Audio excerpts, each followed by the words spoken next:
done for me lately? It's coons. What have y'all done for us lately? And if there's no answer, the only thing we owe them.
Good evening. Welcome to Let's Talk 2.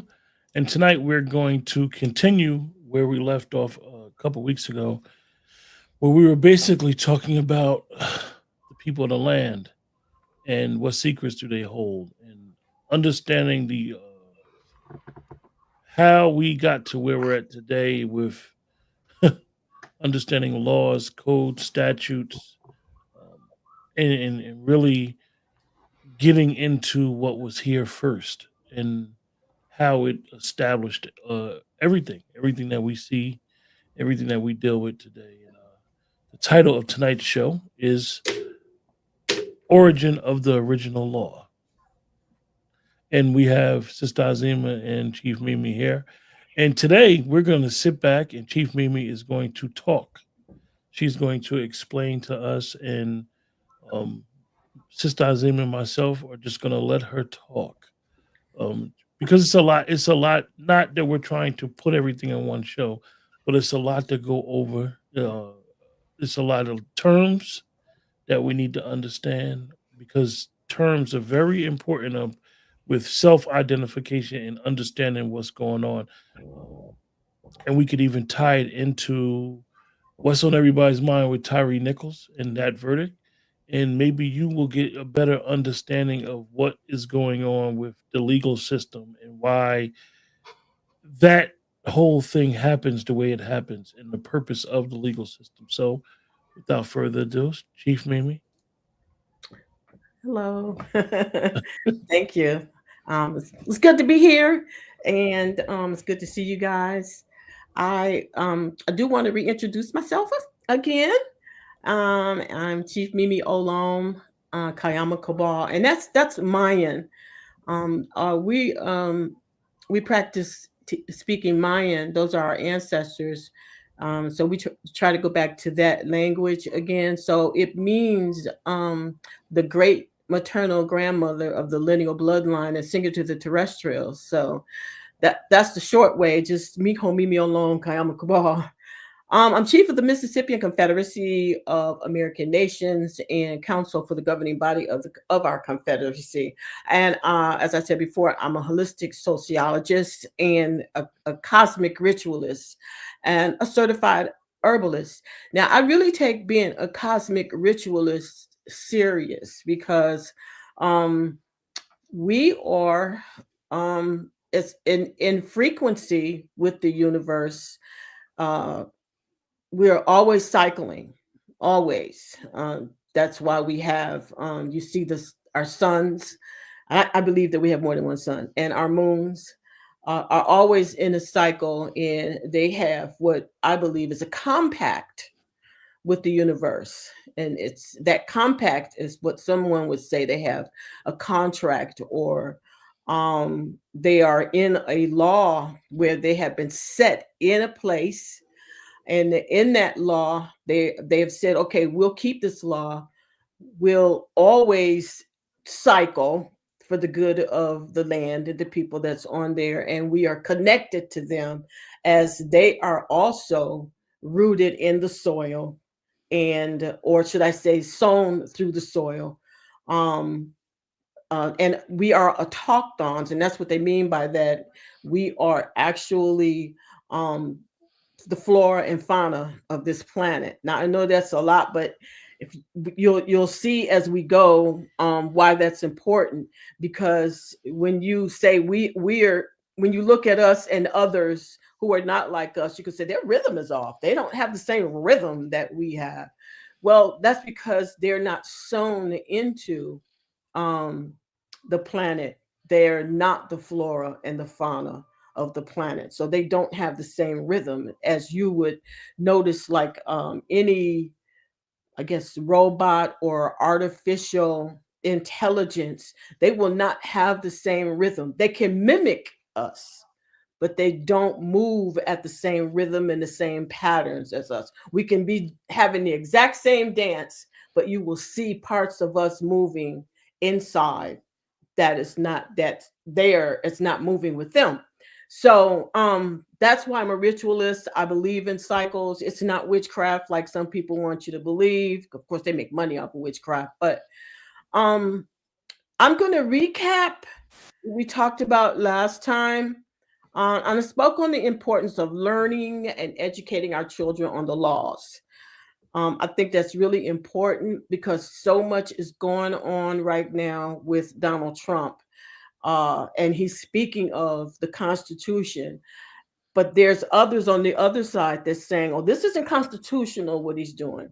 But our children don't know one way or the other because they haven't been taught the laws. No one taught it to them in school. And of course, we're under occupation. So we haven't taught our children the laws because we have lost our way.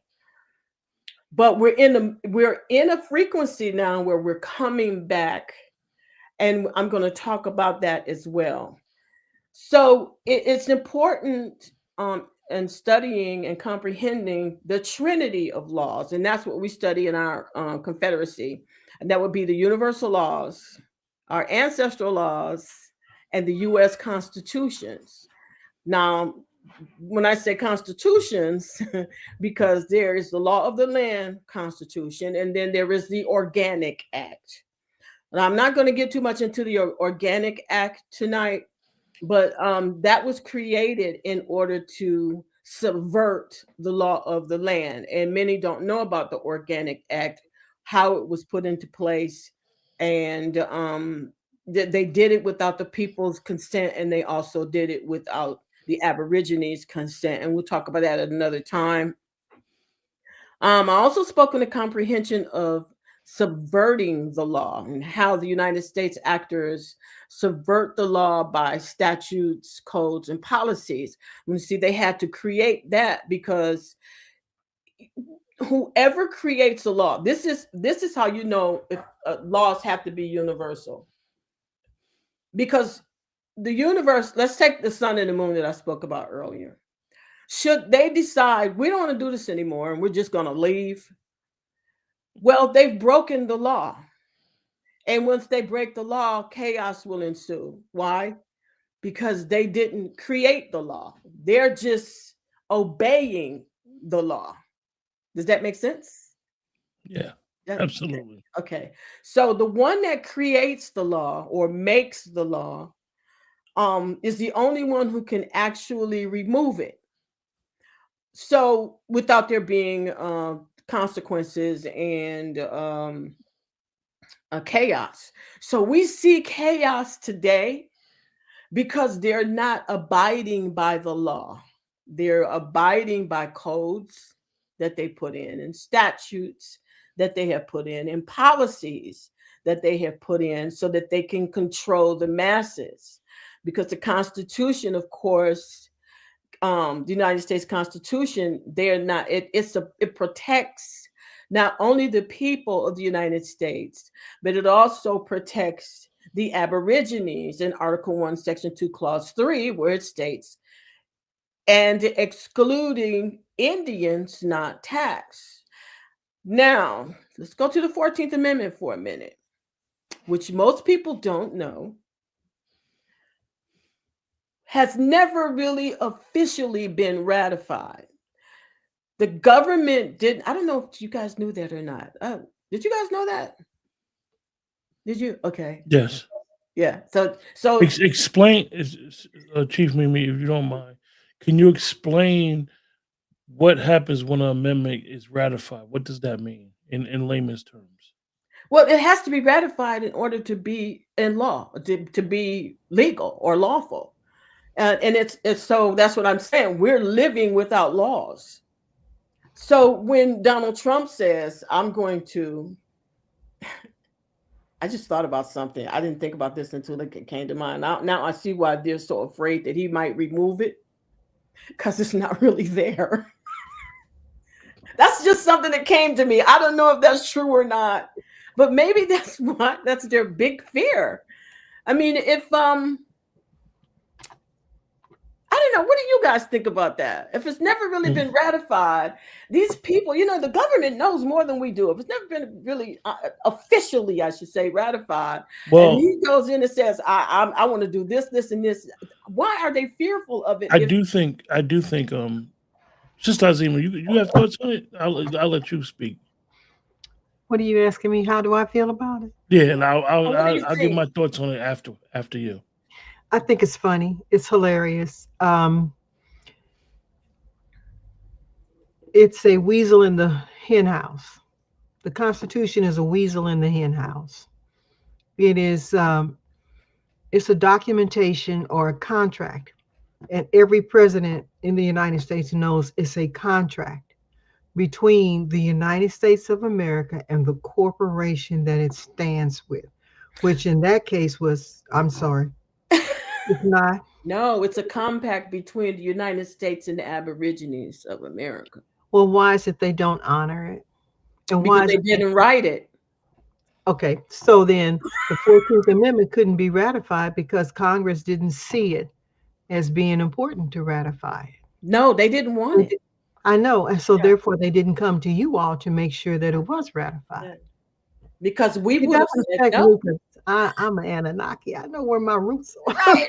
We would have said no if you really read it because of what's happening right now. They're saying, we are many African Americans are saying they're coming after us, and they don't even know at that time with the 14th Amendment, there was, first of all, no African Americans existed. Thank you. Blacks didn't exist, and neither No. did colored. And as we saw last week when I showed you the document, this was about whites, free whites, Mm-hmm. and Slavs. Mm-hmm. This was about, in my studies about the 14th Amendment, it was about, people think it was about whether or not they would release slaves. But if you read some of their letters, they'll tell you this ain't even about slavery. They says that in some of their letters in their debates about it.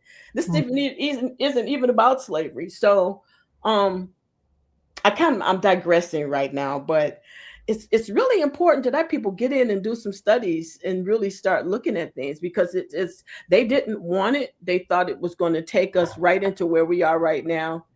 And basically it turns out that the Democrats who there weren't any Democrats, but they formed the Democratic Party in order to vote President, which one is it? Jackson?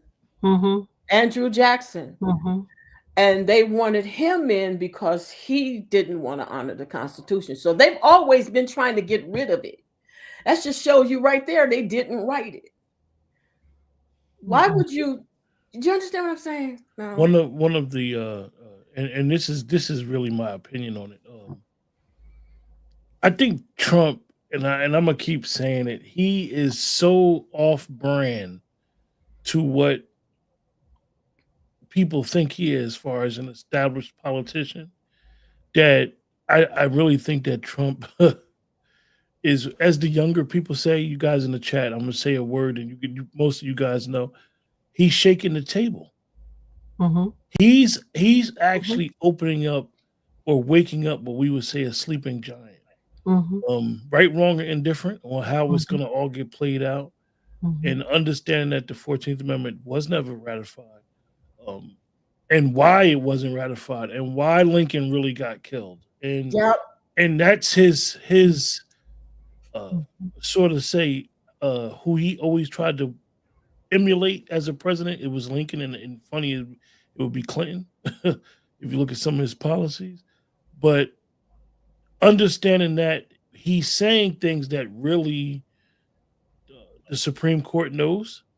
And one thing that most people don't understand with the Supreme Court is the Supreme Court doesn't just pick up a case and say we're going to talk about something. They may see an issue, they can't talk about it.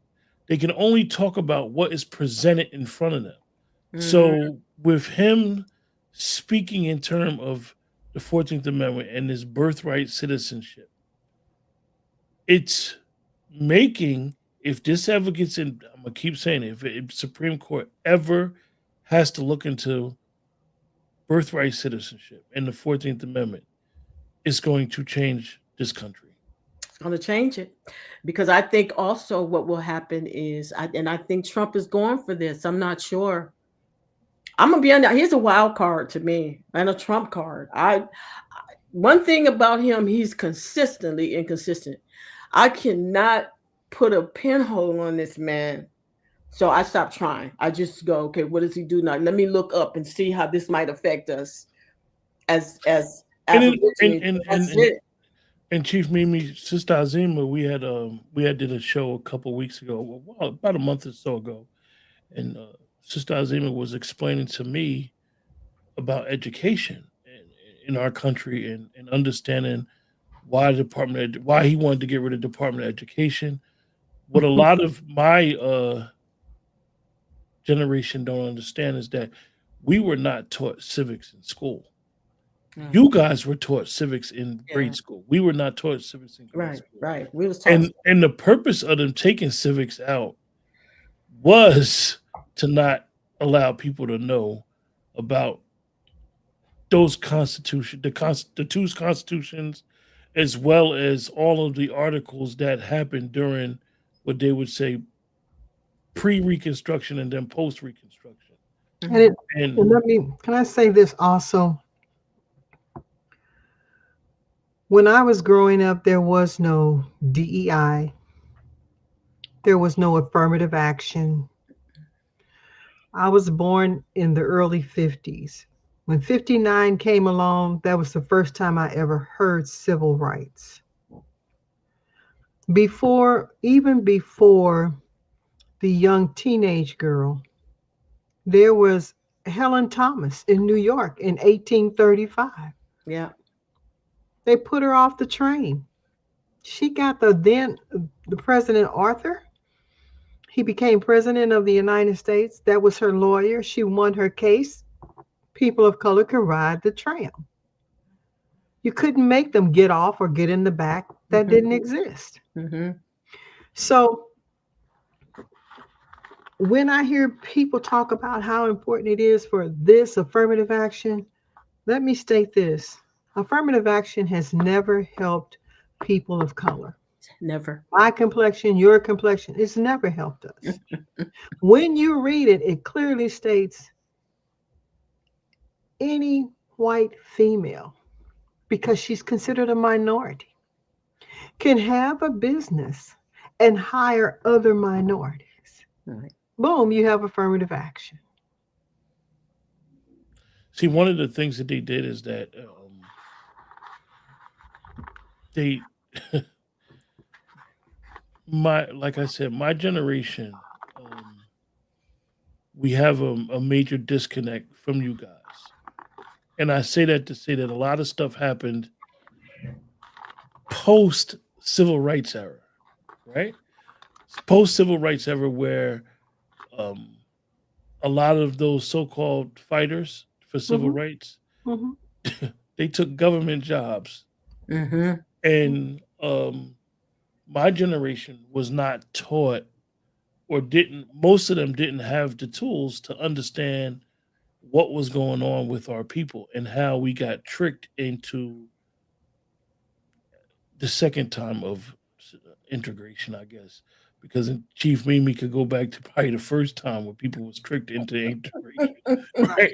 And And that's and and understanding, like, what happened with this, and I don't want to take too much from the show, but how we were indoctrinated with this super liberal ideology, and not more of, we were nationalists.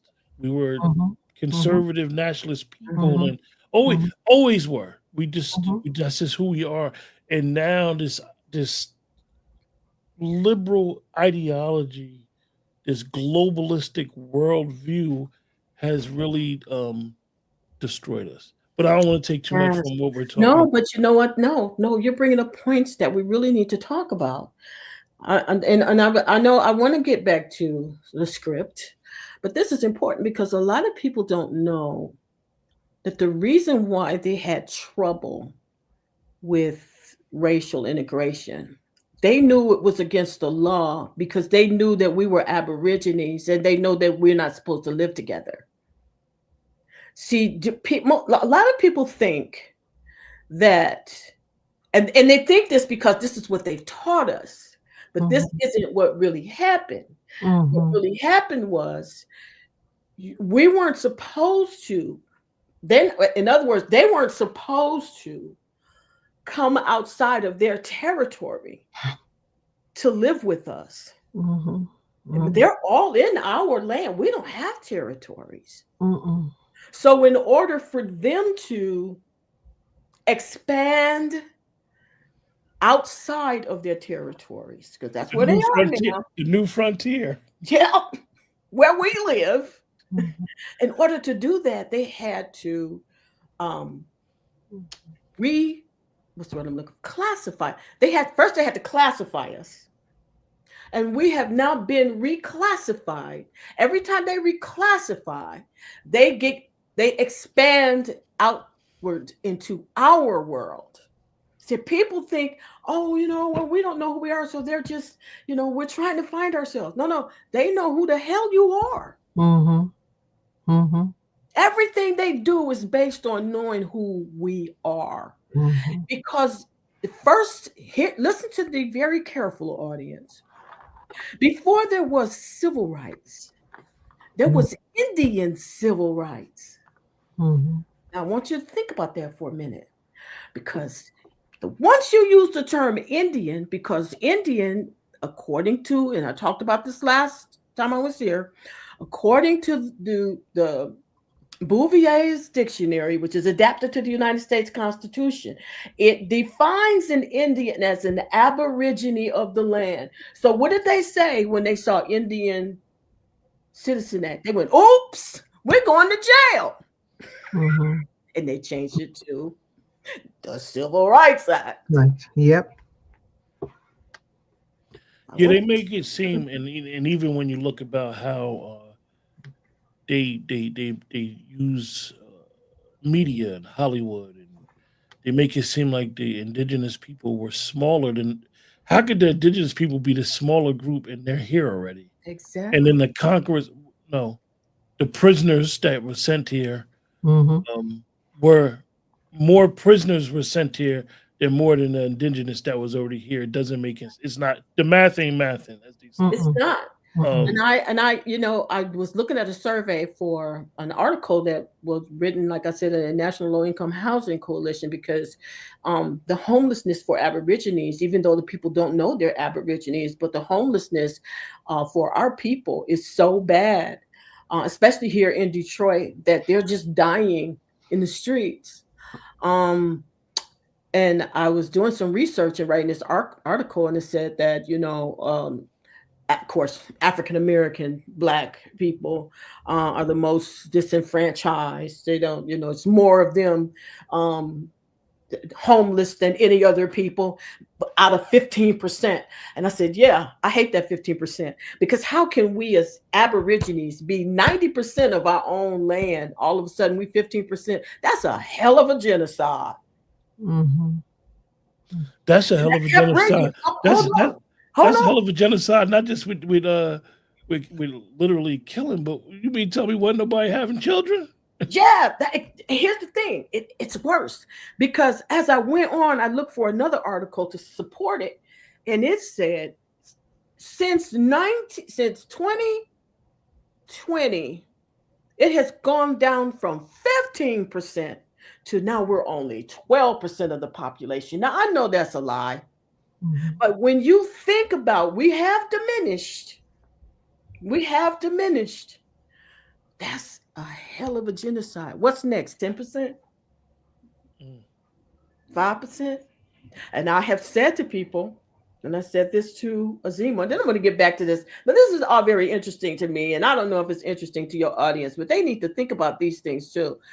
But I, when I was in California in 2012, I think it was 20, I was living there in 2010, 2011, 2012, and I lived downtown. Because I wanted to be able to walk to everywhere, to the stores, to do business, whatever it was. And so we were in Whole Foods, me and my daughter, and I said, "Have you noticed that there are no white people down here?" And she turned around and she said, "White tea people, pardon me." She turned around and she said, "They're everywhere." I said, "Take a look at these people really close." She said, "Yeah, what are they?" I said, "I don't know what mix they are, but they're not white tea people." They're Anglo-Saxon, right? No, I don't know Mm-mm. what they were. They're all dark haired, uh, maybe Egyptian, Middle Eastern. They all look like some mixture of that. Not, you know, I'm 74. I went to school with YT people. I know what they look like. Mhm. Now, Mhm. it's like I know what food tastes like. But you Mhm. have a generation now that they don't know what's going on. They don't know who's who and they don't know what they're eating. Mhm. Mhm. They're being genocided as well. Mhm. So I heard a a YT older man was being asked why was he pushing for the immigrants to be removed from the land, to be what do you call it? He's I can't think of the word. Deported. Yeah, exported, yeah, out of the lands. And he said, because I'm trying to save my own people. He said, here's the thing, you outnumber us now. And I went, bingo. Mhm. That was the reason they brought them in. Mhm. And that is the reason Trump's putting them out. You outnumber Mhm. us. Mhm. Here's the thing. This is where we should be happy. They were starting to outnumber us. Mhm. So we benefit from this. Mhm. So let me ask you, because you speaking my language now. What should our posture be on immigration? Because I know a lot of us are some of us are confused and saying, "Oh, it doesn't bother us." Let them in. They have what we call due process, another legal term that people don't understand. Who has to process? The illegals. Um, They don't. Okay, go ahead. and then the politicians will say, you get the one side that says they need to go back to their country, and then you get the other side that say that they're immigrants and they're seeking asylum. And I know that when you talk about the original law, these terms, asylum, due process, they all stem from what you know. Explain how those terms, if you can, those terms were originally brought onto the landscape and how they have hijacked those terms. Well, of course, due process is constitutional because no one is supposed to be judged or be in prison or even removed from the land without due process. Number one, though, like the 14th Amendment says, and here's the key: not only they they may be living in the United States, but are they under the jurisdiction of the United States? And when we talk about jurisdiction, I'm just gonna put my little thing away and let's just talk. because we're just going all over the place. Okay. When we talk about jurisdiction, as you were in our meeting, there's something called the long arm of the forum.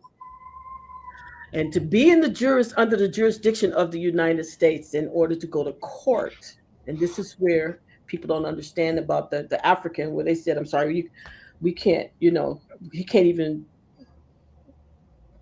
make a claim in our court. He's not a citizen. And he certainly was not under the jurisdiction of the United States. Of course, now people say, well, he was an African American, or he was a Black, or he was one of us. No, he was not. He was a Moor, number one. Mm-hmm. And he was brought here by his own people because he had broken some kind of law in Africa. And so he was a slave before he got here. A lot of people don't know because they haven't done the history.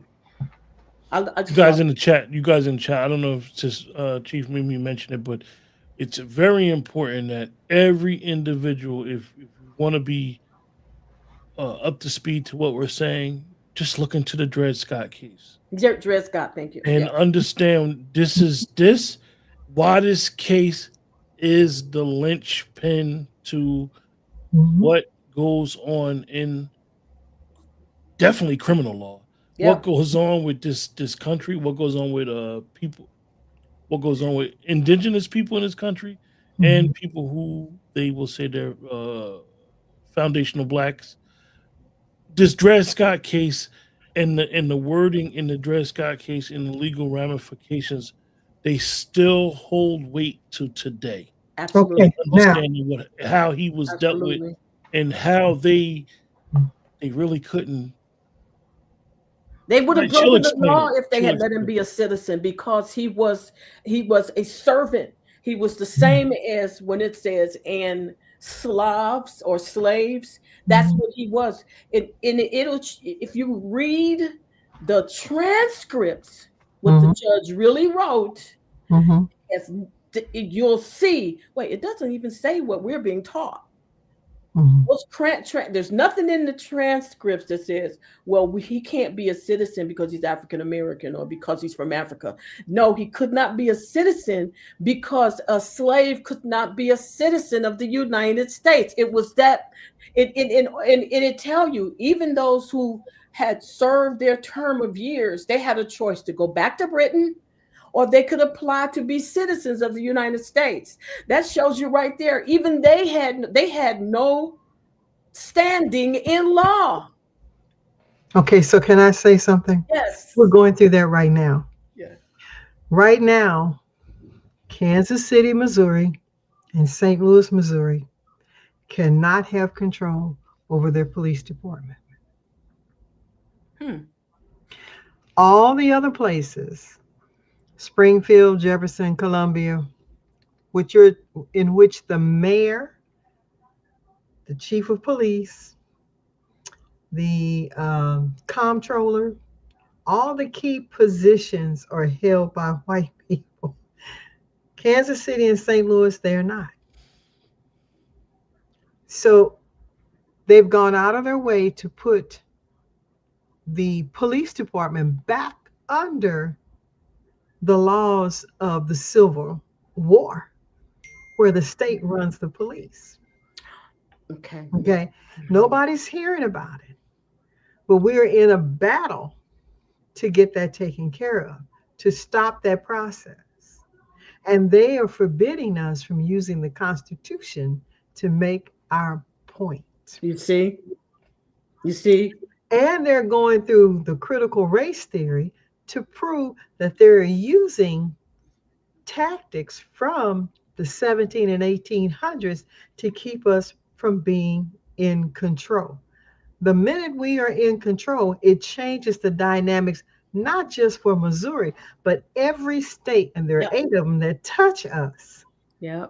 And when that changes, it changes the relationship between us and what we call the mound people, which are you, the people from Mississippi, because we now know who we are. Yeah. And this is why I keep saying this guy's waking up a sleeping giant, because he's making people realize that, number one, the states have more control over their states than a damn federal government. The Yes. federal government, I don't want to use this word lightly, is just supposed to be an overseer, nothing else. Well, that takes us to Article 6 now, doesn't it? Of the United States Constitution, that tells you that no state law, code, statute, or policy ever supersedes the Constitution. So the Organic Act is which helps them supersede or subvert the law, which I was talking about earlier. That's what the Organic Act was for. It gives them the power to keep you and the people from saying, you can't do this, it's unconstitutional. And they're going to look at you and say, well, what constitution are you talking about? Because that's really what they're asking you. But people don't know of the Organic Act, so they're like so it's very simple. One of the things that we do is we automatically state that we are, if we have to go to court, our language totally has to change. And one of the things is we're here as visitors under Article 1, Section 2, Clause 3 of the United States Constitution of, what is it, 16, 17, whatever it was that was ratified by. We have to say that. We have to say that because if we don't, they're going to try to use that Organic Act on you. And this is why this is why it's important. And hear me, audience. This is why it's important for you to find out whether or not you are Indian, because that is your way out. That is your way out from separating from them. That our ancestors, listen, our ancestors are the Mayans, and the Mayans had a calendar, and it told everything that was going to happen. This is how that's how they could put all this in the Bible. This is going to happen. That's going to happen. They're not prophets. They just have the Mayan calendar. Mm-hmm. Okay, so we're in a this takes me right back to where I was going. Hold on. So let me ask you what, because okay, this is important because I see what the point you made about understanding when you do go into their courtroom, mm-hmm. you're a visitor in their courtroom, Mm-hmm. and understanding that even though they may not understand it, but it still has to be upheld, that technically you would have to then go to your counsel for how the original law would be. Oh, we got to send you back to, for lack of better words, your tribe to be held amongst your people, basically, because you can't be in this courtroom. You can't be here. Our laws don't govern you, so you got to go back to your people whose laws We have govern our you. own courts, yeah, Exactly. and our own laws, and that would be saying, which is why we're kind of hitting on everything that we wanted to happen anyway, which is Azima said, well, our people need to know their own laws and how those laws supersede the United States law. And remind me to get to that. And yes, I'll give you a number that'll help with the how to find out if you're Indian. When I see one thing, I have to kind of go back to it. When you go to court, there's either two reasons you will go to court. Either because they're summoning you, or as she knows, I'm writing my court case right now because a crime was committed against me. So when I walk into their court, I'm going in their court as an Aborigine with my laws and the Constitution, the United States Constitution, Article 1, Section 2, Clause 3. Automatically, that puts me in an Article 3 court, which we talked about before, because we are not part of this whole corporate system, which I'm going to show them that the United States really is a corporation. But I'm walking there saying, this is what your citizens that you hired in this corporation, in your court, which is on my land. That is what I'm saying to them. In a building that we built, because it was here when you got here. You see, they know that. And I'm telling you, they they violated Article 1, Section 2, Clause 3, by conspiring against my rights. They did blah, blah, blah, blah, blah. They did this against my protections written in Article 1, Section 2, Clause 3 that says I am not to be taxed. And the constitutional definition of tax is you can't charge me, you can't burden me. You can see, I know all of that. So this is why they try to shut me down all the time, because I'm not a Moor. I'm not walking in there with a bunch of Moorish crap. I'm going in there, Constitution, law. You said, your people did. They go to jail, or I charge you with genocide. And I know I'm making this sound really easy. It's not. It's very difficult, because you don't believe me. They fight back. They're not going to lay down and take what I'm saying. Let me ask you, because I know, I don't know how other states is. I know that when you do go into courtrooms, what most people don't hear is they thinking you're just going into a courtroom, or you have a criminal case or a civil case. The wording of that courtroom is very important. Yeah, it may say Superior Court, Chancery Division, such and such. And the reason why I brought it up is because what you're saying is absolutely true. Is that when you do go into a court, some courts will know exactly who you are when you start talking. And they'll know who you are when you walk in. Yeah. Oh, we can't even handle this, because they'll tell you we can't handle this because judges are trained based off of the Constitution, most of them.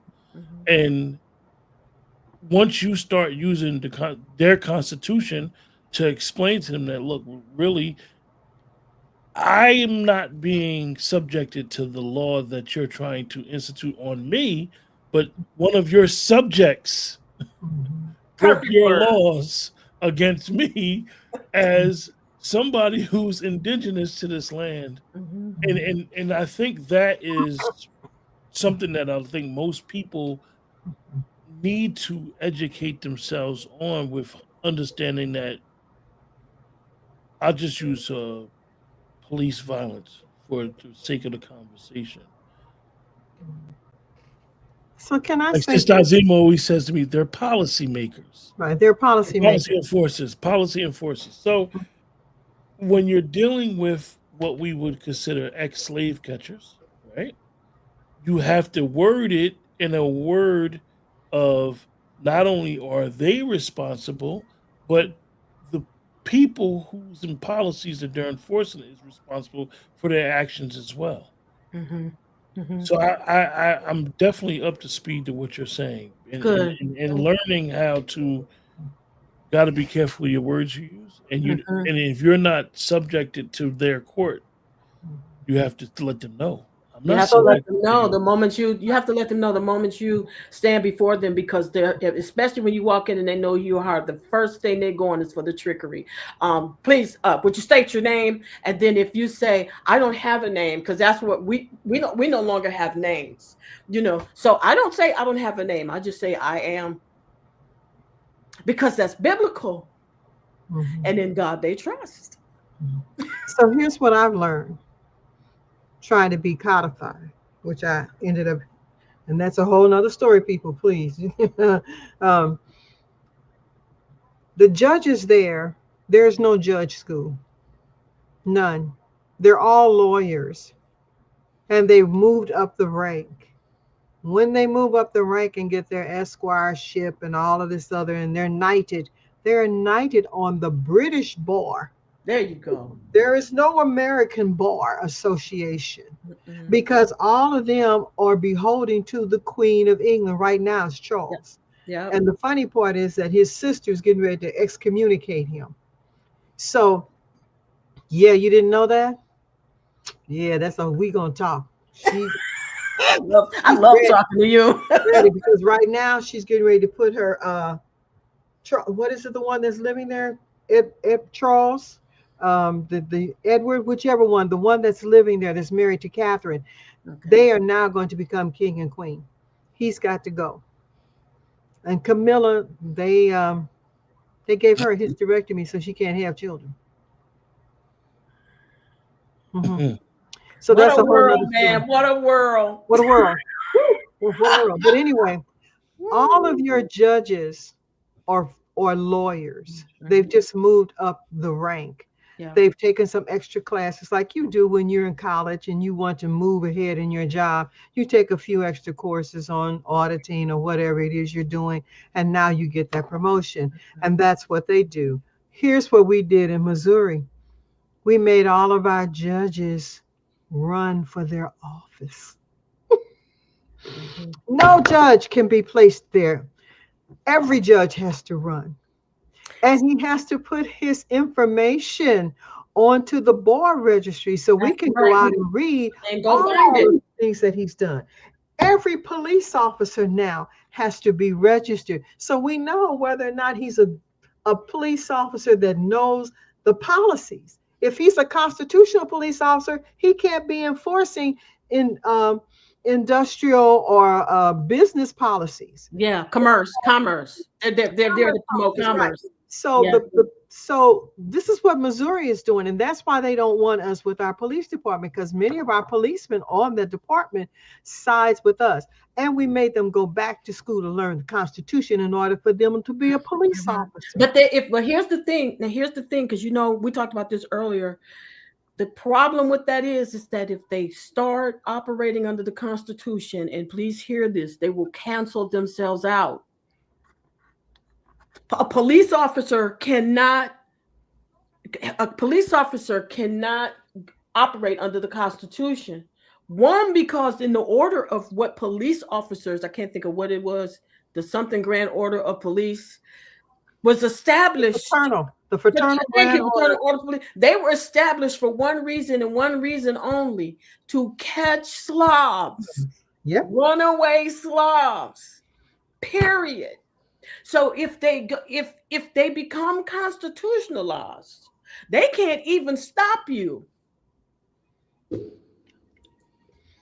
Oh, is that where you're going? Oh. Because that's what we're trying to do. We're trying to, in our confederacy, we are working to create and build and disseminate a law enforcement for our communities, where that means police can't even come in. That's what we're trying to establish, and here's why. Because if the reason why we have, and we're going back to the long arm of the forum, when we were talking about, what were we talking about? We hit so many spots. What brought me to the long arm? We were talking about judges and how they're just lawyers and standing in before the court. Really taking these people on a ride. They're like, lady, you're supposed to have a script.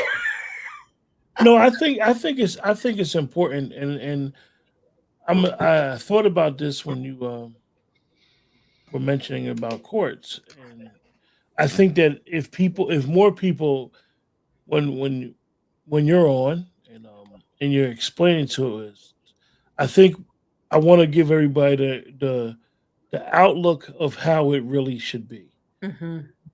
Mm-hmm. We're on a reservation. No, we're not. No. The Indians is not on the reservation. We're on the reservation. I'm confused for what you mean by that. No, what I mean is that they tell us that the reservation for the Indians, that's no. It's actually the opposite way around. The reservations are the good land. Everybody else is on a reservation. Everybody else is on the reservation. Well, yeah, they're treating us like we're on a reservation. Mm-hmm. Not you. That's what I meant by they have expanded out. We're in Article 1. We're Article 1, Section 2, Clause 3 community. There's a white man that lives next door to us. He shouldn't be living here. Mm-mm. He should be on the reservation. Mm-hmm. Okay, because that's what the reservations. I'm gonna next time I come, I'm gonna read my article that I wrote, and the reason why they don't want to publish it is because I make that clear. When you read the letter, just read that letter that President Andrew Jackson wrote, and he even goes further in about 2 pages down. We don't understand why, these Indians, they'll die before they become citizens. They don't want to be a part of anything we do. Clearly, we don't. Why? Why would we give up 92% of our power and give it to you? And it goes back to when you brought up Donald Trump years ago. You guys, I don't know if you guys in chat remember years ago, mid '80s. Donald Trump wanted to build casinos on reservations. He had an issue with not the tribal chiefs. He had an issue when he saw Anglo-Saxon people lying, saying they were Aboriginal. Aborigines, yeah. This is way before he even got into politics. Yeah. He said they don't look like Indians to me. He said that. He said they don't look like Indians to me. Because, and I'm gonna keep saying it, I don't know what this guy knew or what the man knows exactly what feathers to ruffle. And he's always been that way. So, but he didn't start out wanting to be on there. He wanted to build casinos in the predominantly Black communities to offer jobs and stuff. And they stopped him every step of the way. So he said, okay, I'm gonna go and talk to the nation. And that's what he said, I'm gonna go talk to the nation. And when he talked to the nation, they said, sure, we'll put them in the water and you can build anytime you want to on our property or in the water. And the minute he did that, every white person came out of the woodwork saying they were Indian. Because he was building billion-dollar casinos. And who did he hire? Okay. As primary people. And then your people. And so the bottom line was he gave them, and now that I know what the middle finger means, he gave them the finger. Yeah, he sure did. And they have not liked him since.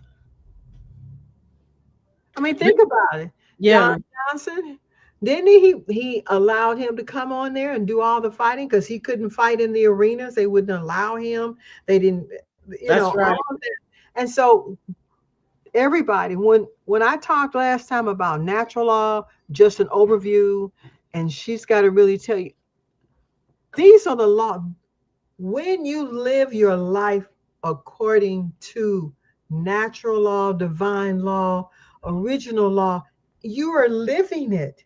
You don't have to worry about if you break. I went through that stop sign. I know, God, I hope the police are not. You never know because you're living it. Yeah. You are the embodiment. She's the law. She gives us permission. That's right. To be here.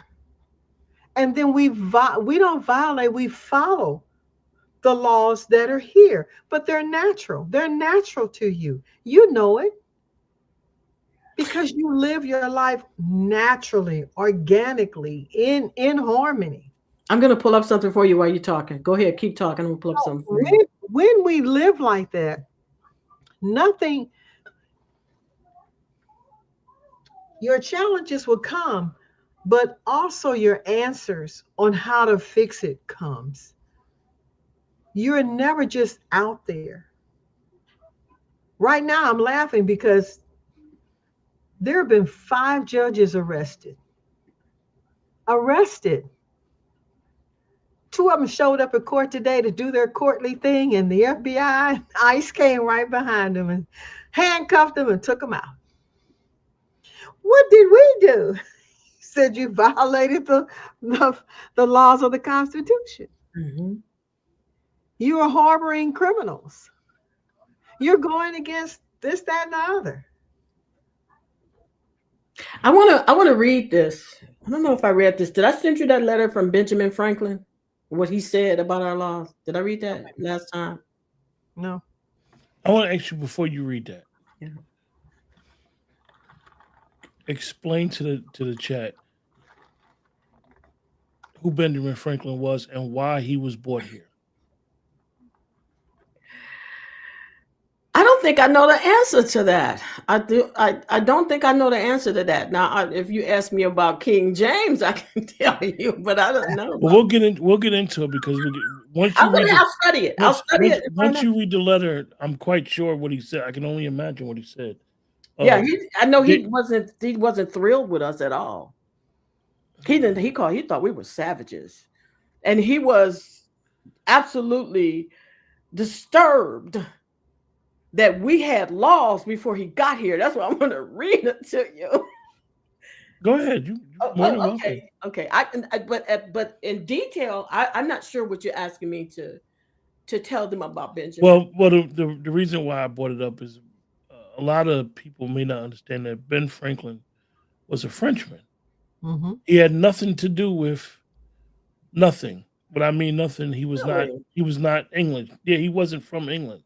I did not know that. And they needed him. They needed him, as they say, to break away from England. They needed him. Okay. And that letter that you're going to read, most likely he didn't know about the indigenous people. And that's why he wrote this letter. But he played a significant role in understanding that he was very, as they would say, quote unquote, smart. I actually, when I was in school, I used to do a whole bunch of stuff on Ben Franklin. They would not have probably been able to break away from Britain most of the way if it was not for Ben Franklin. Okay. And him in that, I don't want to go there right now, but I'll talk. No, please go there. I mean, and his understanding of Freemasonry. Okay. Who's a Freemason? Ben Franklin. Oh, okay. Okay. So you're saying he's stepping forward in the guise of Kush? Yeah. Because to be a Mason, you had to be in the guise of Kush. Yeah. Was he? I doubt. That would mean that Benjamin Franklin, which I've heard is really a Moor. So that doesn't put him in the guise of Kush. Yeah, not at all. So is he a Moor? Because they whitewashed a lot of these people. If he is Moor practicing, they have stolen the teachings of the Kemetic hierarchy and the people from Kush, Eritrea, Ethiopia. That also means that they stood on the Cahokia Mounds and took that knowledge and the knowledge from the Olmecs, the pretenders to the throne. Now, does that make the Moors the Hebrew Israelites? That's my question. Mm-hmm. Well, the Moors are not the Hebrew Israelites, and we're shaking the table, Azima. Yeah, I got a document to show who they are. She's shaking the table, but please. What did she say? Go to the table. I said she's shaking the table. Now, Chief Mimi, I apologize for don't going down this road, but please don't apologize. Read this letter that he wrote about the indigenous people. Tells me something. Who wrote about the indigenous people? Ben Franklin. You said you got a letter, right? Oh yeah, I'm gonna show you a letter. Yeah. But I also wanted to say a lot of people don't know about King James. He's a royal. Of course, being a king, he was your color. Yeah, he's a black nobility. Yeah. Yeah. All of them were. They sent over whites. They sent white people over here, but they were sitting back in the cut going, go over there and take their land. That's why, like you said, they still are subject to the crown. I hope you guys in the chat don't realize we kind of freestyling. We really are. The information is very important, and it gives us an overview of what we're going to really get into and understanding. Like Sister Azima and myself started out. Chief Mimi is here to explain to us how how all this stuff started. And what I mean stuff She started hasn't is done that yet. I asked I asked Sister Azima a question about Marxism. And she was like, well, if we're gonna get into that, we would have to talk to Chief Mimi to understand these type of ideologies and how they Yes. form and Mhm. um Mhm. having these ideologies is very, I'm not going to say very important, but how they shape countries, as we would say, Mhm. Mhm. and And understanding the here's the thing that origin a of lot that. of people don't know. They throw these terms out, especially against Trump. They call him a fascist and all this other kind of stuff. But most people don't know because they don't know the laws, is that actually we're not under fascism at all. He can't be a fascist because we're under imperialism. Mhm.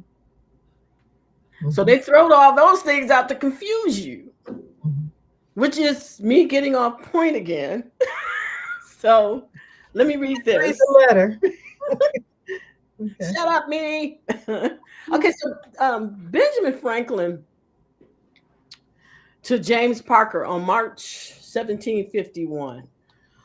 They were trying to get in good with the Aborigines, and most of the time when you read their letters, you'll see where they call us Aborigines. So when you'll know that there are Aborigines on this land. We are the Aborigines on the land, and that's what they called us, was either Indian or Aborigine. But in this letter, they were trying to construct a law. They were a government, and they kept saying, everything we construct is, the Indians don't like it, and so on and so forth. And see, this tells you right there, the Indians had more power. We have more power than people think, Mhm. because they couldn't just put any old thing out there and call it a law. Not to people who actually came through the soil by the law. We're not gonna, we weren't going to stand for that, right? So Mhm. he he writes this. He says, it would be very strange. It would be a very strange thing if 6 nations of ignorant savages should be capable of forming a scheme for such a union and be able to execute it in such a manner as that it has subsisted ages. Let me hold on. I'm going to keep reading it, but I'm going to show you what subsisted ages mean. Hold on. I didn't have this ready because I didn't know I was going to talk about it, but just give me a second. Let's go for. Let's look up the definition of subsist. I got it right here. Let's just show you how long we've been here. For something to have subsist for ages means it existed and continues to exist, maintaining itself. You can only do that if you wrote the law and if you are the law for a very long period of time, often centuries or even millennia. It implies a persistent state of being where the entity continues to live or function despite the passage of time. Okay, Native American, you've been here how long? Since time They immemorial. say we came here 10,000 years ago. Then they changed it to Mhm. 17,000 years ago. Then it's 20,000 years ago. You still don't fit the term of exist of that I just read. Mhm. You Mhm. so you can't be the Aborigines because you haven't subsisted here millennia. Mhm. I digress. Let me ask you: Go ahead. do you think when he wrote that, and do you think it was to his surprise that the Aborigine people, in his words, just 6 tribes, which he didn't know that 6 tribes was the whole daggone continent, but anyway. Well, he was talking about what is called the Iroquois Confederacy, but that's a whole nother story that I'll talk about. Go ahead. Do you think that he underestimated how many it was, or he just was like, why y'all wouldn't want to be subjected to us? We're the Anglo-Saxon people. We're yeah. But see, we will ask that question. Pardon me. We will ask that question only because we don't know who we are in totality. You have to remember, our ancestors didn't have to find out who they are. They already knew who they are. And even when they talk about the laws, especially the Great Law of Peace, they say it is an oral law. Because like the universe, and that's why they call it the universe, she's constantly speaking. Mm-hmm. She's constantly in verse. Mm-hmm. That's why for them to speak it Mm-hmm. brings it to the earth, brings it to fruition. Mm-hmm. And to speak it over and over and over again Mm-hmm. brings it into fruition. That is frequency. That's the laws of frequency. I know this is not new to you, Azima, because this is your thing when we're talking about frequency. And so if you read the Great Law, it tells you that the whole thing is a ritual. Mm-hmm. The whole thing is ritual and ceremony. Mm-hmm. They're not going to bring some. They're not going to let them bring something to this land that is not that, because they know it's going to be chaos. Mm-hmm. See, we don't know who we are. They knew who they were. They knew they came through the soil. They know they were autochtons. They know they're the flora and the fauna. And there are books. There, I can't think of his name right now. God, I wish I had been ready for what we're talking about. But this guy wrote books on the Aborigines of North America, and he describes us as, he said, when you see them walk, you could tell they walk the earth like plants, like the flora and the fauna and the this and the way they move and the blah blah blah. And he described them as, dark-skinned people with long hair, blah blah blah. Well, yeah, they don't want that book out. There's I don't know if millions, I'm gonna say millions of books where white people wrote about us because they were so taken with who we are and how we move and how we could like go to a mountain and make things move. There was a man who wrote a document. He said, I read this about 6 years ago. He said the Native Americans have lost their power because at one time they could just make it rain when they wanted to. Mm-hmm. Mm-hmm. Well, they never had that power. Mm-hmm. They never had. We're coming into that power. Mm-hmm. I'm sorry. And that's what they fear. That's why they fear. That's why they have to change everything. Remember, class, long time ago, I told you, what's a faggot? A faggot is a bundle of sticks. And if you had it, you were wealthy. Yep. You had heat, you had a way to cook food. Okay. And what the chief is saying here, go back and read Marco Polo. When he wrote to Queen Isabella, he said, these people, he called them Kaffirs. You know what a Kaffir is? A Kaffir is a black person, dark melanated skinned person. That's what a Kaffir is. Mm-hmm. He said, the Kaffirs. He said, I went to the temple and the Kaffirs came. And their chi, that's that energy, that's that frequency we produce. Mm-hmm. And that's why they call these people now Chinese frequency people. But they don't look like us. No. But the original Chinese look like us. Yes. Have you seen their pictures? Yeah. Yeah. And so did the Japanese. They were known as the Ainu and the Anuk. Yeah. So they were there. Now go to South Africa and read about Adam's clock. It's an astrological clock, 75,000 years old. Mm. The Cahokia Mounds are more than 40,000 years old. The river snake in Ohio, 25, 30,000 years old. Mm. We were here. Always been here. Always. They're new. Yeah. Because if you when he wrote that, he was frustrated. He was frustrated because everything that they tried to come up with was not good enough. It's not good enough. It wasn't in accordance to the law. Let me show you. Keep talking. I'm going to show you. You know what? You pull it up. Can you pull it up to? It's called House Congress Resolution 331. Some of my memory. I'm starting to remember some things. I used to be able to spout this stuff out like, go to House Congress Resolution 331. There's something I would like to show you if we could read it.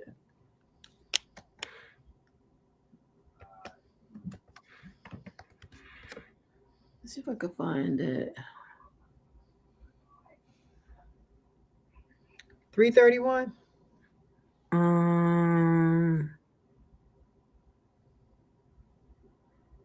Yeah, it acknowledges that the Confederacy nations developed the United States Constitution. What does that tell you? I'm reading it. I'm reading their overview of it. It says HCR 331 refers to the House Current Resolution 331, which is a resolution passed by the United States Congress. It was a current resolution to acknowledge the contribution of the Iroquois Confederacy, a nation to contribution of the Iroquois Confederacy of Nations to the development of the U.S. Constitution, and to reaffirm the government-to-government relationship between Indian tribes and United States. So who is that United States contract between the Constitution? Right there. Right. Between the Indians and them. It's not. They'll tell you all kinds of stuff if you don't read the documents. It's right there. They didn't write it. That's why they say, oh, they framed it. They did this to it. But it's unlawful for them to say they wrote it. Why didn't you read the second part? It says, whereas the original framers of the Constitution, including most notably George Washington, of course, Benjamin Franklin, are known to have greatly admired the concepts of the Six Nations of the Iroquois Confederacy. Mm-hmm. Did I just not read to you that they said these people, they do savages, they can write something like this and we can't? Right. They didn't write it. People ask all the time, why don't they ever stick to it? They didn't write it. They didn't want it. Because they are supposed to be governed by that.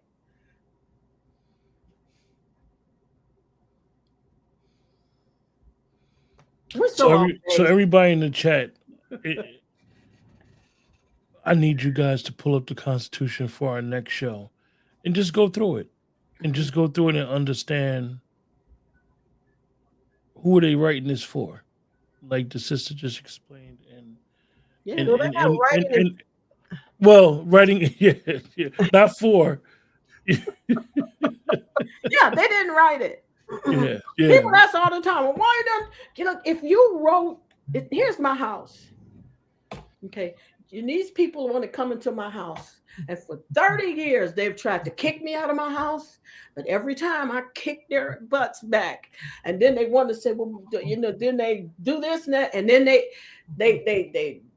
fight us and we lose a little bit. But you still can't come in here because we have won. See, they want to tell people they got this land by conquest, right?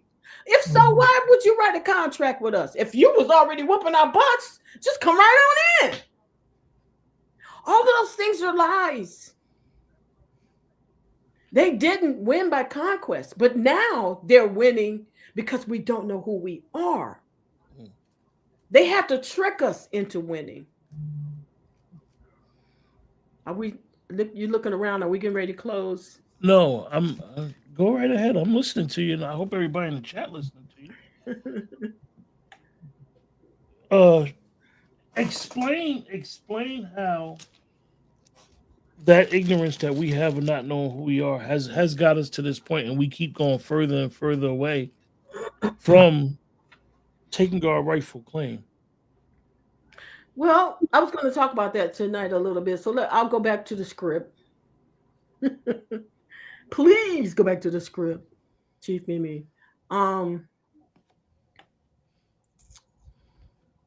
Chief Mimi. One of the things in the importance of what you're saying and why you're saying it is how Sister Azima speaks about prior to you joining us, right? But Sister Azima speaks about how we adopt this victimization of attitude and how we view things, and we view things because, and I'm not minimizing anybody who family, like my family, some of my family, I think the one side of my family, to be exact, how we were descendants of chattel slavery and how they used that victimization on a broad term of Mhm. people, and then they accept being a victim, not know, okay, you could be mixed. You could have half Aboriginal and half chattel slavery. So not knowing who you are is so important to what they got going on and what they have, as they say, plans for us, that it allows people to continue saying, I'm a victim of this, I'm a victim of that, I'm a victim of this, without no, you ain't getting nothing for it. You just get Yeah, a right, pat on the back and a kick in the hiney. right. Like, and like you said, even with Sister Azima's approach, when that victim mentality has never even been around you, you know nothing about it, how that emotional trauma doesn't always take a life of its own, because knowing who you are, you'll be able to navigate in the land and Mhm. be able to walk around with your head held high Mhm. and understand, I'm somebody. I'm not, I'm not your nigga, so to say, like they say. Right. It's really funny that because I've been on doing podcasts about this since, well, for a long time, which is why now I realize we have to go back and start breaking it down for people who don't know and haven't heard. And like the young lady said, how do I find out that I'm Indian? So I was in rehab, and I get sometimes I get well. Once I was in the hospital, and a Native American heard that I was in the hospital, because when I wherever I go, once I found out I'm an Aborigine and Indian, and so I always, well, let me put it this way: I always knew I was Indian because I grew up as an Indian, and my uncle Simpson was the one commissioned to come up north and always talk about our inheritance and who we were and so on and so forth. But by the wayside, I fell by the wayside and allowed myself to become colored, black, Negro, and African American. So, but then now here I am returning to my roots. So now that I've returned to my roots, I'm American Indian Aborigine, 24 hours, 360, what is it, 24 hours, 365 days a year. And however minutes that is in my sleep, when I'm awake, it doesn't matter. And So, throwing the extra day for their leap year too, huh? yeah, right. Then the 67th day, right. So, I go into the hospital. I got sick, went to the hospital. I went to one hospital. I went in as an Aborigine, and they said that this one lady didn't want to admit me. So I went to another hospital, and this was a Jewish hospital. It was North Side General, the big, beautiful hospital. And I called them. I said, do you take Aborigines? Because I really need to be seen. I had been poisoned by some Moors and some other things that had gone on. Zima knows this story. So they said, yeah, sure, come on in. What I didn't know is that they looked it up and saw that the other hospital kicked me out. And they said, we're not doing that. So I went in there as an Aborigine. They took care of me. And my son said, you need to come home back to Detroit because, you're really sick, and we'll take care of you. You need to come back. But I got very, very sick. I started to lose mobility. I couldn't walk and blah, blah, blah. So I, I had passed out and did not know. And I know, just stay with me for a minute. I had passed out and did not know that they had taken me to had seen me and taken me to a room. So when I finally got myself together, this doctor came in about 3 or 4 days later. I saw him. He said, I'm Dr. So and so. So I said, I think I heard of you. And he said, oh, you wouldn't remember anything. You were in bad shape. So, I found out then I had COVID by then and a bunch of other stuff. So when I got well and when I got better, I said to him, I'm an Aborigine. And I have the right to not be to what I say to him is on our documents, because we have these documents that we usually get when we go to the hospital.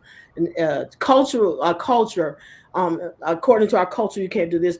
I said, so what I will do is, I said, I will allow you to do this and do that, but I cannot be intubated, so on, so on, so on. He stood there and he listened to me. He said, okay. He said, tell us what you want.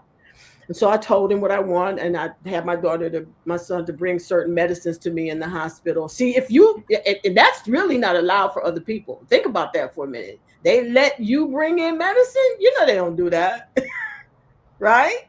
Think about it. That's the power of knowing who you are, right? So I told him, I said, so I'll let you know when my immune system kicks in. And then I want to do so and so and so. So he said, okay, right. Well, they took me from there and took me to another part of the hospital once I didn't have COVID anymore. 2 days later, this heavy-set white woman comes in, sits down and looks at me and says, are you an Indian? I said, yes. Why do you ask? He said, because she said, oh, because you look like an Indian. I thought to myself, you saw that from in the hall? Right? You saw that from in the hall. She said, yeah. She said, you know, it's really funny. She said, do you know any of the languages? And I knew then she was a Native American. That's the first thing they ask you, because they feel like if you don't know the language, then you can't be a Native American. So then what do I have to do to learn French to be French? So if I go learn French, I'm now from France. Nigga, who are you talking to? Pardon me, I shouldn't say that, nigga. But I say that sometimes. But it's getting late, I guess. French. Parlez-vous français et vous? Qu'est-ce que c'est? So she said, so I started speaking Mayan to her, and she did not like it. Because why? She didn't know it. Okay. She said, it's amazing that you know the language. I said, why would that be amazing? That the Mayans are my ancestors. This is how I talk to her. I talk to her like, we both know who I am. Come on, I'm not gonna try to teach you who I am. You know you're the fraud. And that's how I was talking to her. But then after that, every hospital I went to after that, they have it there. So when I went to rehab recently, this I think he's from Egypt, came to me and he sat down to me. He said, can I ask you a question? I said, sure. Because he saw me on YouTube. He said, are you African? I said, no. I said, why would you ask me a question like that? He said, oh, because you sound African. Not because I look African, right? I said, I don't sound African. I'm thinking to myself, do I sound African? Come on, y'all. Nobody up here sounds African. Right? So I said, no, I'm not. I don't sound African. I said, I can't imagine. He said, well, then who are you and where'd you come from? I said, this guy's digging. He's digging. So I told him, I said, I come from Mississippi. I'm a Mississippian. He said, oh, okay. And what is your ethnicity? I said, I'm an Aborigine. I said, I know that a lot of people don't know that there are Aborigines on this land. I said, I'm American Indian Aborigine. He went, oh, so you've done your genealogy. I said, I always known that I've been there. I said, after all, I come from my grandfather's cotton field. He was one of the cotton farmers doing the so on, so on, so on. I started teaching. And when he got up, he bowed. He said, oh my God, it is so good to know you. They know who we are. They want to see if we know who we are. He bowed. They know. It's power. We're powerful. The frequency that we're supposed to be rising to start with knowing who you are. Then you have the power. I'm going to read this. It's getting late. I know you want to get off. So let me read this real quick. So,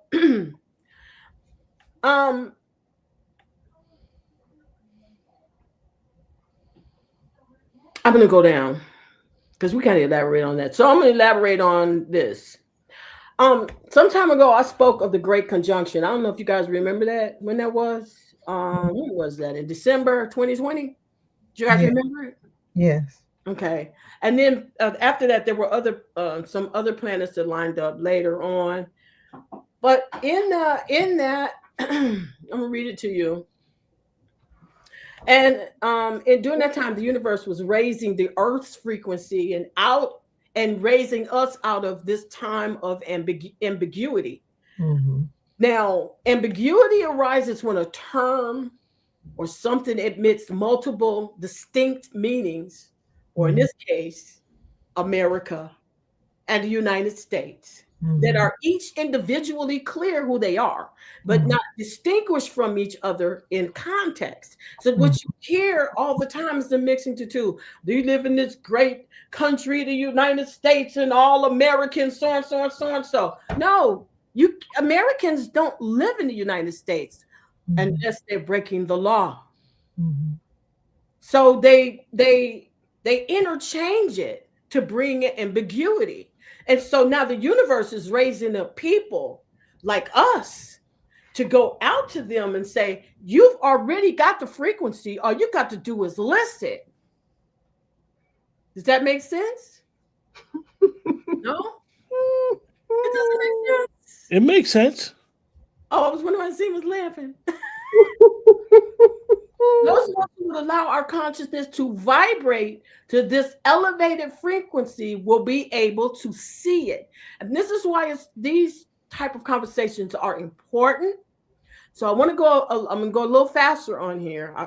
It says, along with the planetary alignments, we are experiencing a vibrational movement to enforce the great separation.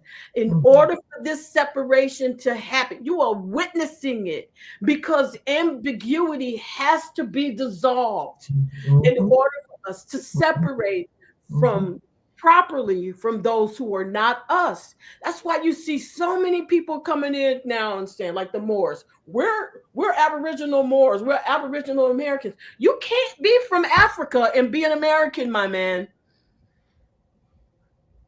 You can't. Just like I can't go to Africa and become an African. I'm from America. I've come from the soil here. This is where I originated. So you have to be able to know that right now people are scrambling either to go back to their origin or to take you from yours. So those of us who would allow our consciousness to vibrate to this elevated frequency will be able to see exactly what I just said. Along with planetary alignments, we are experiencing a vibrational movement to enforce that great separation. Now, so this is what I call, and I want to call it this because if a lot of you have probably read the Bible, you may go to church and you'll understand this. The Bible is this is what King James got from our ancestors, that this was going to happen at this particular time, and they put it in the Bible, and it's the parable of the wheat and the tares. We are now in that time where the Bible says that, and it wrote this. This parable is about farmers. What are we on this land? Farmers. That's what it says in this book. Who sowed good seed in his field. But while they were sleeping, notice it says sleeping in the Bible, because we are autochthons, right? We entered into a rest, like trees do. All autochthonous plants, they enter into a rest. And then they come back and sow the seeds, and the fruit come back up. So while we were resting, this is what they did to us. It says his enemy came and sowed tares among the wheat and went his own way. When the grain sprouted and produced a crop, that the tares also appeared among them. This is where we are right now. The servants asked the owner, who are the servants? We just read about that. Whites, free whites, those who are in servitude for a term of years, because that's what they came here to do, was to serve. The slave. The servants asked the owner if they should remove the tares from the harvest, and that time is coming. You watch and see, they're going to come to us and say, you want us to help you get rid of them? Because they're sick of them coming here. Are we on the same page?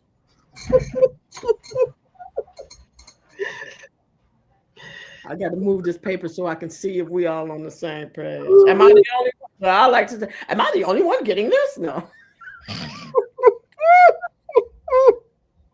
It's right there. Servants asked the owner if they should remove the tares from the harvest. No, the owner said, lest while you gather up the tares, you also uproot the wheat with them. And this is why this has to take place this way. This is why Trump is doing it this way. Because there are so many mixed in with us that look like us that aren't us. Mm-hmm. Does that make sense? Mm-hmm. It says, let them both grow together until the harvest. And at that time, the harvest, I will say to the reapers, I don't know where they are yet, but I'm sure they're coming. Mm-hmm. First, gather together the tares and bind them in the bundles to burn them. But gather the wheat into my barn.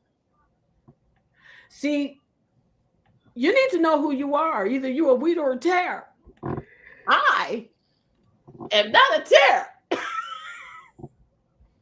I know I'm not. So when I read, I'm telling you, everything, when I went back to my roots and started operating in my roots, everything is starting to make sense to me now. Because I'm not in the realm of ambiguity anymore. I'm not a race anymore. I'm not a white or a black or a Mexican or a Latino. None of these have lands. Where's Latino land? Where's white land? Where's black land? I'm an American. There's American lands. So I hope I'm making sense. Yes. Well, you know me. Yes. Yeah. So what are we experiencing right now? And everybody talks about it. We are witnessing right before our face the Great Reset. Now let's look at what a reset is. We talked about this, right, Azima? Yes. What is a reset? A reset is when you go back to the beginning. Go back to the original program. The original place. That's right, baby. It ain't a new one. So yeah, they're scrambling. They're scrambling because they know, well, if they go back to the original program, that means this whole planet could churn. It might. It will. It'll have to. It will. They've done so much damage to it. Mm-hmm. Well, are you aware? And I don't think most people are.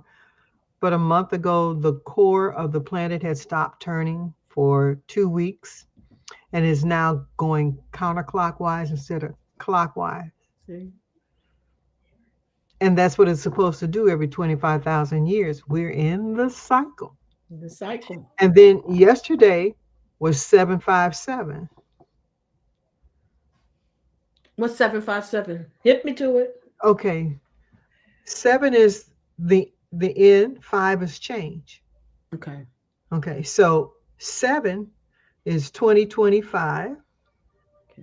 2 and 5 is 7, correct? Yeah. All right. And then it's the 5th month, and it was the 7th day. So it's the end of the old, in change, reset to the original. Okay. Everything from here on out is already reset. It was reset yesterday. Okay. So everything we're going to see forward. Nothing. I'll just say this. It's there's nothing we can do. We have to go back to the original then. If that's right. The case. Mm-hmm. And that's where all of you all have to go back. You have to go back to that original frequency. And I know you're tired of hearing it, but everything in the universe is a frequency. Everything. Okay. Everything vibrates. In order for you to talk, your vocal cords have to vibrate.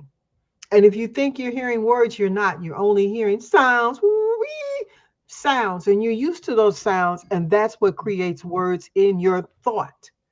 Mm-hmm. The only thing you're dealing with now are symbols, sigils, and signals. And if you want to be safe, you have to be with the indigenous people. Now there's And I where you're don't hitting on. physically That's what safe. you- You have to be, Yeah.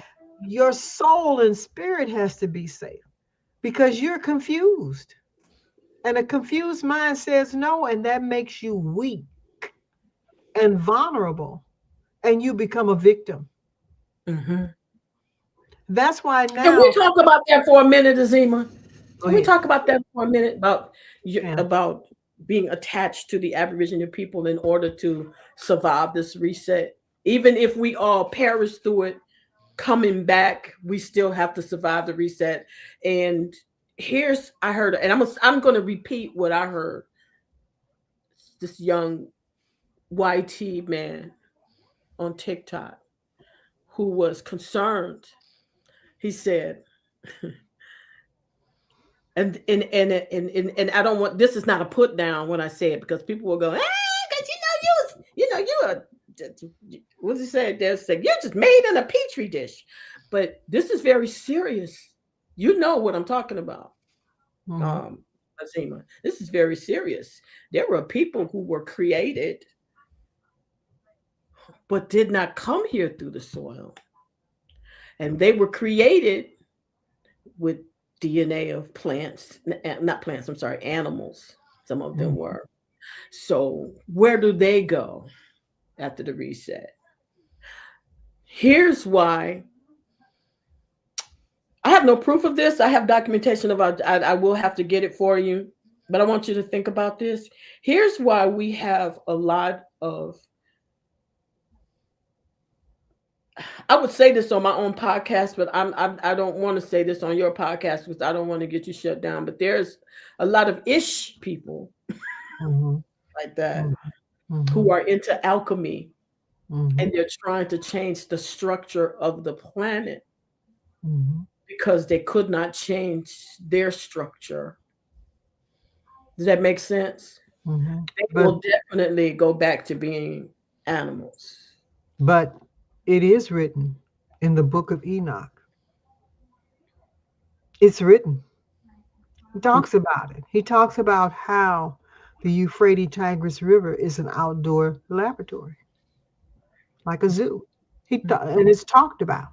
And he talked about how the Maya and Anunnaki people were doing genetic modifications because they needed a creature to be strong but docile. Yeah. And this is not teaching hate or anything like that. It's just, it is what it is. We're just trying to get you to open your eyes and look, because right now the Japanese and the Chinese, quote unquote, according to the United States of America, they're making robots to replace people. And I'm laughing because somebody got a programming. Right. Most likely it'll be us. Right. So, okay. And somebody's got to plug it up, make sure it's clean, and right. And here's the thing that I was going to say about that young man. He was concerned because he figured out he doesn't know where he's going afterwards. It's a lot of them out there. Yeah. And what has happened is this churches have taught, if you're a friend to the issues, blah, blah, blah. But he's figured out, no. But see, it's us you got to attach yourself to. It's not the chosen people. It's the original people you have to attach yourself to. So the ambiguity has to end in order to give others a chance to make the decision. What were you going to say? No. Go. I was actually going to close the show out, but go ahead. Okay. Well, it's almost 10. Okay. There's always next Thursday. We're going to close out for today, and we will have Chief Mimi back in 2 weeks on Tuesday. Chief Mimi, Tuesday. Yes. Not Wednesday, not Thursday, Tuesday. Right? Okay. That's an insider for you guys in the chat. Chief Mimi, and I'm going to tell y'all, Chief Mimi thought today was Wednesday, y'all. Yeah, She rescheduled on Tuesday and said Thursday's good. And I didn't know if I was going to be able to do the show Thursday. And then when we called her, y'all should have heard her voice talking about, ain't today Wednesday? I'm preparing for a Thursday show. So this is why we kind of went off script, and hopefully we've benefited from the conversation as well as you guys in the chat. Yeah. And it's always good to be able to sometimes go off a script and be able just to go what comes to your mind, because you never know. With having a script all the time, sometimes you just stay so focused to the script, that you miss your thoughts that may come during the spirit of the conversation. So really appreciate Chief Mimi and Sister Azima tonight, because it was a Appreciate you special too. night. And we're gonna get Chief Mimi back on her social media thing. One of the things, for me, and it's a pleasure to have both of them on the channel, is a lot of our teachers and elders, and I hate to use that word if you guys don't feel like an elder, but they don't really do this type of social media teaching. It's more of face to face, because they like to see how people interact with their teaching, and getting people to get used to doing social media, because you basically just see a screen and all you're doing is talking to a screen, so you can't see people's body language. So a lot of times it's hard for the traditional teacher to come on social media and basically teach to a screen. So I want to say, Chief Mimi and Sister Azima, I appreciate you guys coming on always, Thank you. and I hope that we can, get more information out of you, and get you to know that today is Thursday, not Wednesday, and And yes, at 74, you may call me an and elder. and listen, you guys. This is what they do. As you heard Chief Mimi talk about Sister Azima and the frequency, and we've won over it. And one of the things when you have information always coincide with other information. They don't not mix. They always mix. And you'll see, even when Chief Mimi was talking, she couldn't get away from saying frequency. And that was not her intention. But it was speaking right to Sister Azima's wheelhouse. Yeah. And being in tune. And most of us have heard about this reset. Most of us have heard about a lot of the information that was presented, and it's reaffirming what we already know, and it's giving us a re-education on what we need to know. So with that, any final thoughts, ladies? No, I'm just glad to, be able to be here, and hopefully my goal is always to help the people. All of us. That's YT people, our people. Everybody needs to know what's going on. Everybody needs to know. Everybody needs the opportunity to make the decision. So that's where I am with this. Any final thoughts, Sister Azima? I concur with what she's saying.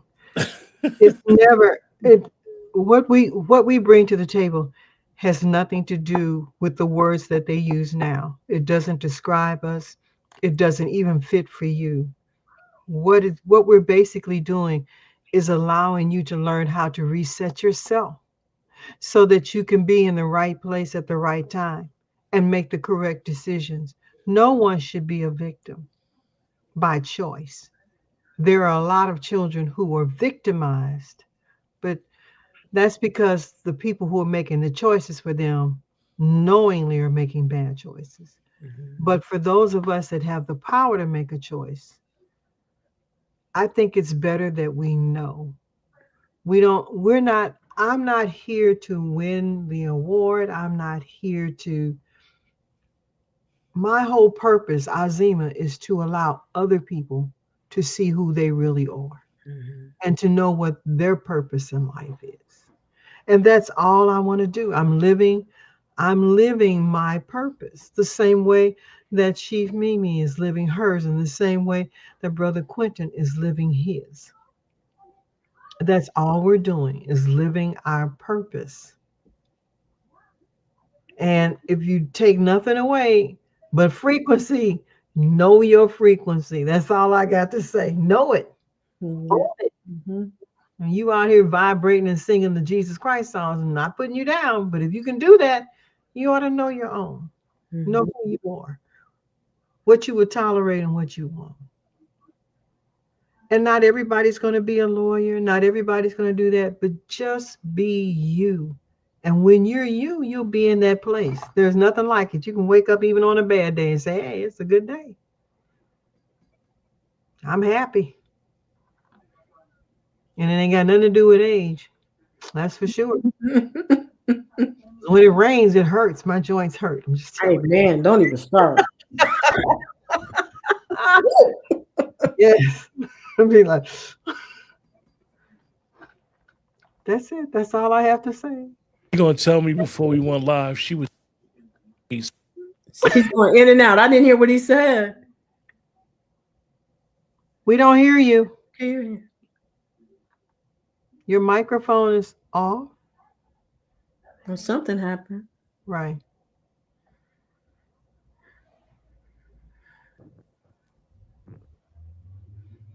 But thank you, everybody. If it wasn't for you all, we wouldn't be out here doing this. Thank you. Thank you. Well, thank you for listening. And you know what? If you got questions too, send them to Brother Quentin.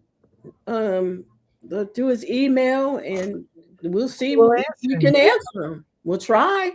We don't know everything, but we'll answer what we do, what we've studied. If we've, if we've studied it and we know it, or maybe we can go and study it and try to know it. Hear me now? Yes, I can hear you now. I don't know what's going on. My microphone's a little crazy right now, but yeah, Sister Azima done talked up rain. She said she was sending me the rain, so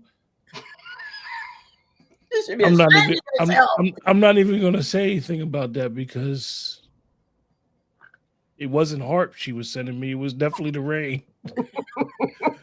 You guys have a great night, and we'll see you guys next time. Take care. Good night.